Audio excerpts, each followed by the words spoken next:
કેમ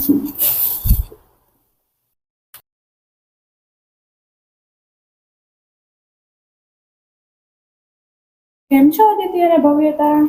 અમે બંને મજામાં છે. તને કેમ છે પ્રાંજલ? હું પણ મજામાં છું.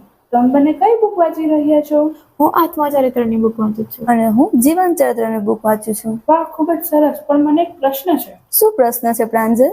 મને જીવન ચરિત્ર અને આત્મચરિત્ર બંને સરખા લાગે છે. અરે, એમાં મૂંઝાની શું વાત છે? અમે બંને તને જણાવીએ. હું તને આત્મચરિત્ર વિશે જણાવીશ. અને હું તને જીવન ચરિત્ર વિશે જણાવીશ. આત્મચરિત્રમાં ચરિત્ર નાયક જ ચરિત્રનો લેખક છે. વ્યક્તિ પોતાના જીવન વિશે લખે છે. જ્યારે જીવન ચરિત્રમાં અન્યના જીવનનું ચરિત્ર બીજા લેખક દ્વારા લખાય છે.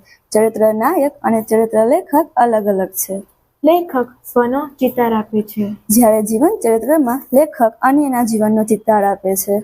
આત્મચરિત્રમાં કલ્પના તત્વને ઝાઝો અવકાશ હોતો નથી. જ્યારે જીવન ચરિત્રમાં લેખક કલ્પના તત્વને સમાવી શકે છે.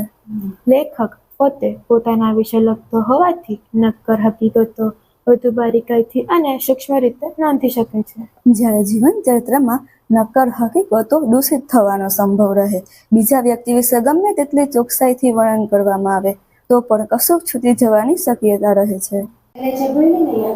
તટસ્થતા અને પૂર્વગ્રહિતાને બધો અવકાશ હોય છે. જ્યારે જીવન ચરિત્રમાં તટસ્થતા અને પૂર્વગ્રહિતાને ઓછો અવકાશ રહે છે. બીજાના જીવનના આલેખન સમયે લેખક પોતાનું દ્રષ્ટિબિંદુનો પણ ભાગ ભજવી જાય છે.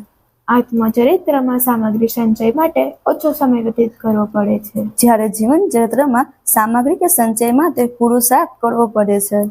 જીવનના કયા વર્ષના અનુભવોને મહત્વ આપીને લખવું તે લેખકની મરજી પ્રમાણે હોય છે. જ્યારે જીવન ચરિત્રમાં લેખક નાયકના જીવનના આદિ, મધ્ય અને અંતને સંપૂર્ણ ન્યાય આપવાનો પ્રયત્ન કરે તેવું બને. આત્મચરિત્રનું સાહિત્ય સ્વરૂપ મુક્ત છે. જ્યારે જીવન ચરિત્રમાં ચોક્કસ માળખામાં ગોઠવાય છે અને આત્મચરિત્ર જેટલું મુક્ત નથી. હવે તને સમજાઈ ગયું પ્રાંજલ? હા, મને સમજાઈ ગયું. તમે મને ખૂબ સરસ રીતે મારી પ્રશ્નનો ઉકેલ કરી આપ્યો. તે માટે તમારા બંનેનો આભાર.